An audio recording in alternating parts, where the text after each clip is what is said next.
गीता ज्ञान ऐसे लोगों की मदद करने भगवान श्री कृष्ण खुद आते हैं।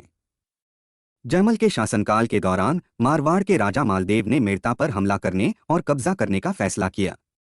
वह बहुत शक्तिशाली शासक था। आठ मालदेव ने अपनी सेना के साथ मेड़ता पर कब्जा करने के लिए प्रस्थान किया।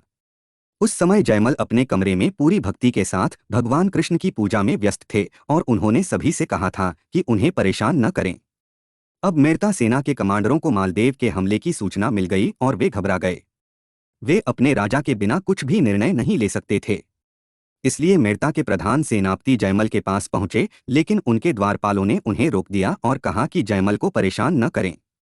इसलिए वह जयमल की मां के पास गया और उससे जयमल को सूचित करने का अनुरोध किया कि मेड़ता को जल्द ही युद्ध का सामना करना पड़ेगा। मालदेव आ रहा है। जयमल की मां जयमल के पास गई और उसे सारी बात बताई। जयमल ने हाथ के इशारे से अपनी मां को संकेत दिया कि वह अपने प्रधान सेनापति को युद्ध में लड़ने के लिए कहे और जयमल स्वयं अपनी पूजा पूरी करके शीघ्र ही उसके पीछे आएंगे। अपनी मां के आदेश पर मेड़ता सेना का प्रधान सेनापति अपनी सेना के साथ युद्ध के मैदान में गया और मालदेव को पीछे हटने पर मजबूर कर दिया। अब दिलचस्प हिस्सा आता है। जब जयमल अपने कमरे से बाहर आया और युद्ध की तैयारी करने लगा तो उसे बाहर से हर हर महादेव के जयकारे और अन्य विजय घोष और जश्न की आवाजें सुनाई दीं। वह यह देखने के लिए बाहर गया कि क्या हुआ।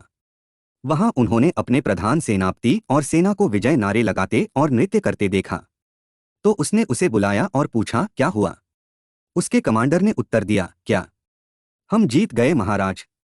आपने हमें लड़ाई जिता दी, आपकी जय हो। जयमल ने आश्चर्य से पूछा, क्या मैंने तुम्हें लड़ाई जीत ली? उनके कमांडर ने उत्तर दिया, हाँ बिल्कुल, इतने चौंके क्यों महाराज? जयमल ने फिर कहा, लेकिन मैं तो अपने कमरे में भगवान कृष्ण की पूजा कर रहा था। उनके सेनापति ने कहा, आप कैसी बात कर रहे हैं महाराज? आप कुछ मिनटों के बाद पहुंचे और मोर्चे पर लड़ रहे थे और हमारी सेना को निर्देश दे रहे थे कि कैसे लड़ना है। हमने खुद आपको अपने काले घोड़े पर लड़ते हुए देखा और आपने उनके सैनिकों के साथ हाथापाई की। वीरता का कैसा भयंकर प्रदर्शन! आपने बिल्कुल दुश्मनों पर कहर बरपाया और इतने कम समय में हमें युद्ध जीत लिया। जयमल को एकदम आश्चर्य हुआ और कुछ देर तक विचार करने के बाद वह अपने कमरे में चला गया। वहां उसने देखा कि भगवान कृष्ण की जिस मूर्ति की वह पूजा करता था उसमें से पानी टपक रहा था, मानो पसीने से लथपथ हो। जयमल को समझते देर न लगी कि क्या हुआ। इसके बाद उन्होंने देखा कि मूर्ति के कानों से एक कुंडल गायब था। इसलिए जयमल स्वयं युद्ध के मैदान में गए और उन्हें वहां खोया हुआ कुंडल पड़ा हुआ मिला और उस स्थान को ही मेड़ता में कुंडल कहा जाता है।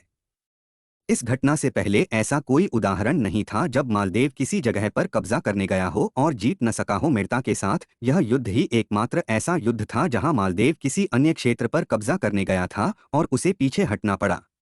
इसके अलावा वह जहां भी आक्रमण पर थे उन्होंने वह लड़ाई जीत ली। भक्तवत्सल कृष्ण स्वयं अपने भक्त के लिए युद्ध में लड़ने आए थे।